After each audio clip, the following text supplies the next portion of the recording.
Hello everyone and welcome back to the Common Sense Crypto channel. As with you always, this is Rich doing another video today on XRP.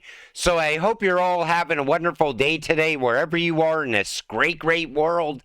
We're going to talk about XRP, and once again, this is the 7-day chart. We're kind of going sideways in between 60 and 62 cents.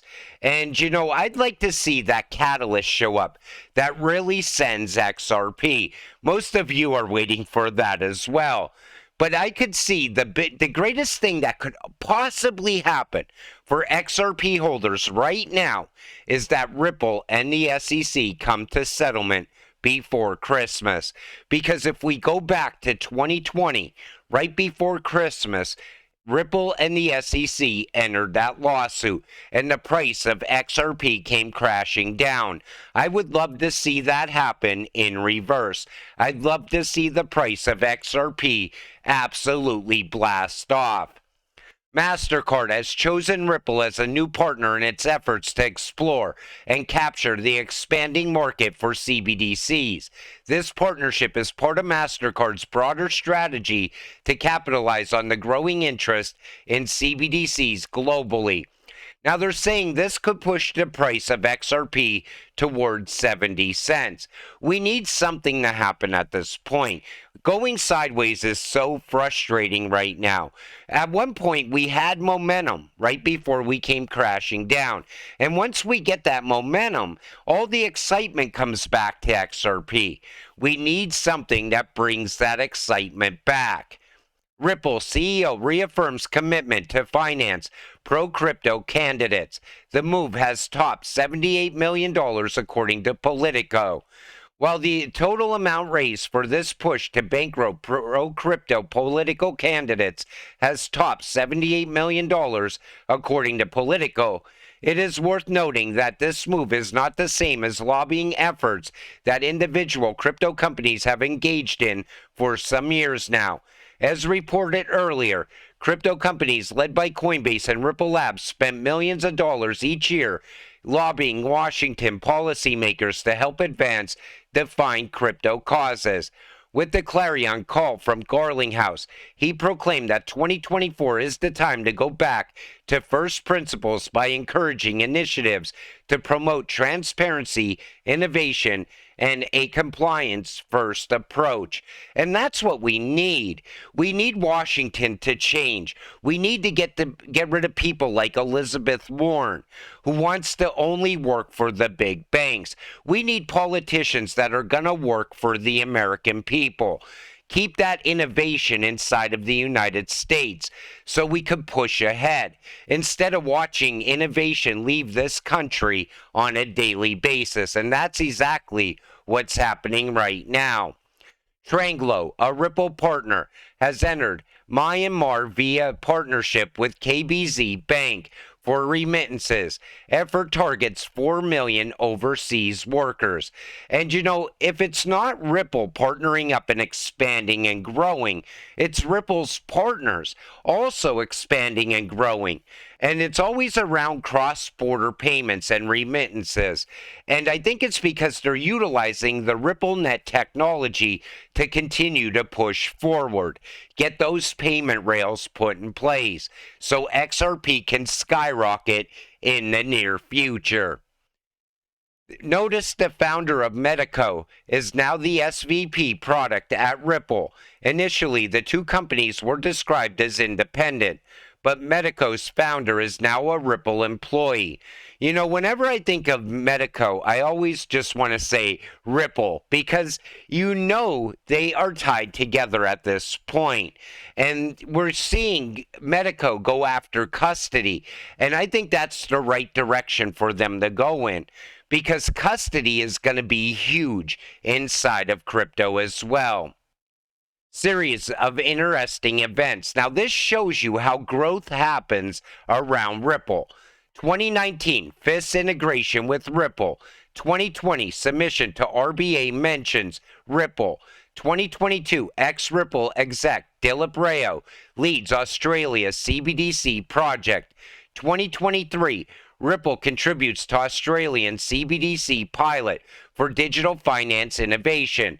2023, Rahul Advani in Sydney discussing Australia's future crypto sector. No mainstream attention. 2023, FIS sets up a meeting to discuss Australia's future payment system 2 weeks later. You see how something starts out with one announcement and then it starts to really take off. And then you start to see it build out and grow into something much, much bigger. And that's what we're seeing happen right now with a lot of projects on the XRP ledger. A lot of Ripple's partners are doing this as well, expanding and growing. All that value will come back to this network, and it will push the price of XRP. BlackRock, Vanguard, Goldman Sachs, and Citibank have all been building the infrastructure for tokenization this entire past year. 2024 is when they can start to scale. Take a listen to this. What I can say is in terms of timing is I've been working on this for 5 years. So 5 years ago, nobody knew what it was. If you look at the banks today and the big asset managers and so on, each one of them has a team of anywhere between 20 and 400 people working on deploying tokenization-based solutions and infrastructure. It's a long build. So 23 is the year where we're building this, where we are going to have some water in the pipes, basically. Some initial deals, some transactions that you're seeing here and there, but institutional grade. What we've seen before was non-institutional grade assets going to retail and things like that. What we're going to start to see, just like KKR, but others as well. I had a conference in December, which I call The Asset Managers Are Coming. You know, we had Hamilton Lane on stage in Aberdeen, and you know, the likes of BlackRock are in the market, the likes of Vanguard and so on. So JP Morgan, as I said, Goldman Sachs, Citibank, they're all working on it. So 23. So 2024 is going to be the big year of tokenization. And that's why I always tell people, you know, you're so focused on the price today when we're sitting here at 60 cents. You got to focus on where we're going to be next year and the year after. Because once tokenization really starts to pick up, a lot of value is going to pour into a lot of these networks. And now we're starting to see the institutions go in that way as well. Ripple partner Bitstamp. The most important trigger is the ETF optimism. You know, right now, they're trying to get retail involved in these ETFs. They're trying to get Wall Street involved around these ETFs. And I think they're trying to get all that money in there. And then all of a sudden, it's going to become the biggest manipulated price action we have ever seen in all of crypto. That Bitcoin ETF is not a good thing. And I try to explain that to people all the time. But they're so greedy, they can't see past their own greed. I'm going to do a whole video around it for later this afternoon. You might want to check that out. This makes me angry. This comes from David Schwartz. Now, this is the letter that went to the chief executive officer at the Blockchain Association, and it comes from Elizabeth Warren. I write regarding a troubling new report that your association and other crypto interests are flexing a not-so-secret weapon, a small army of former defense, national security, and law enforcement officials to work on your behalf to undermine bipartisan efforts in Congress and the Biden administration to address the role of cryptocurrencies in financing Hamas and other terrorist organizations. You know, they're going to keep doing this because they have to make it look like all of crypto is bad. And it's not just to hold back XRP so JP Morgan can push ahead. It's so it can hold back all of crypto so a CBDC can rise and evolve here in the United States. I think that's really what they're pushing for. Now listen to this, because this also makes sense. Co-sponsor of Elizabeth Warren's Bitcoin ban bill admits the bankers helped Warren write the entire bill. Senator Warren and I have authored the Digital Asset Anti-Money Laundering Act that represents a step in the right direction. Again, I think that this is a light touch. The first thing we did is we went to the American Bank Association and said, help us craft this. And I don't know if you saw Senator Warren's hearing with Jamie Dimon yesterday, but Mr. Dimon said basically, in his opinion, crypto is only a tool for criminals. And I think that, again, it's that light touch by the federal government as opposed to a heavy touch as well. So they want to ban crypto, and this bill is partially written by the Bankers Association, the same people that want to keep us poor, keep us out of crypto. They don't want us getting rich off of crypto. At the same time, the banks still want to stay relevant. They want to continue to make all that money on fees at the same time. But here's the problem. The customers of the banks are starting to pull away from the banks now, leaving the banks behind. And as long as they keep pushing in this direction, they're going to continue to push more and more people away from the banks. And that's why we're going to see a bank collapse at some point. That is definitely coming. Get ready for regulation. So many things happening in 2024. Pay attention. The entire market will shift once regulations are in place. If you know what a hockey stick looks like, you should pay attention. So 2024 is the same year I think regulations are going to come about. I think they're already written. They're just going to be put in place all at once. And all of a sudden, like overnight, we're going to see a lot of cryptocurrencies disappear. Not all of crypto will be gone. But what we're left with are the cryptocurrencies of the future. They're the drivers that are going to move all the world's money. And that is definitely coming as well. But people still think regulations are 2 to 5 years away. I mean, there's a lot of people in this space that don't see it. They just don't realize how big this actually is. Fast Payment Systems by World Bank Group praises the adoption of XRP as a bridge between multiple jurisdictions. Despite highlighting Ripple and RippleNet multiple times, the document has mentioned Bitcoin and ETH a total of 0 times. And you know, XRP is going to be tied to so many payments, so many different levels of value coming from so many different directions. But it's not just going to be XRP. It's going to be XLM. It's going to be XDC. It's going to be HBAR.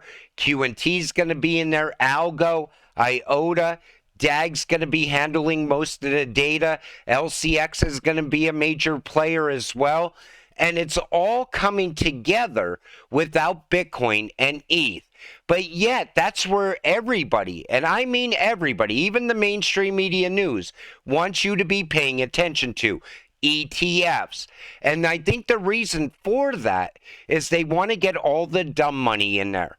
All the people who aren't paying attention to get their money in there. So all of a sudden, the institutions can cash out. That's what I actually see coming. XRP lawyer named Lawyer of the Year. Johnny Deaton won this award. So the lawyer who took on the SEC in defense of XRP holders has been named Lawyer of the Year by Rhode Island Lawyers Weekly. The award recognizes Deaton's role as amicus counsel in the Ripple Labs case, where the SEC alleged violations of security laws. Despite his background as a personal injury lawyer, Deaton challenged the SEC's claims and successfully represented over 75,000 XRP holders from 143 countries.